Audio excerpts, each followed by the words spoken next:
601,000 pesos lang, pwede ka na magkaroon ng isang fresh na 26,000 kilometers pa lang na tinatakbo na 2020 Hyundai Kona.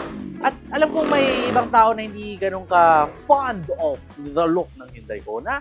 Medyo mas quirky ang design nito di ba? Pero personally, nagugustuhan ko yung itsura nito. Dahil isa ito sa mga naunang kotse na nag-feature nung trending na ngayon na split-type headlights kung saan yung DRLs mo nasa taas, yung daytime running lights mo, at yung main headlights mo nasa baba. So, pag hindi kayo familiar dito, well, ganito rin sa Mitsubishi Expander, for example. But anyway, yes, quirky looking, but fun to drive, comfortable to drive, na subcompact crossover. Once again, pwede nang mapa sa inyo for only 601,000 pesos. At dahil Automart certified vehicle pa, ang 2020 Hyundai Kona GLS na ito, meron bang 5-day money-back guarantee? Kaya saan ka pa?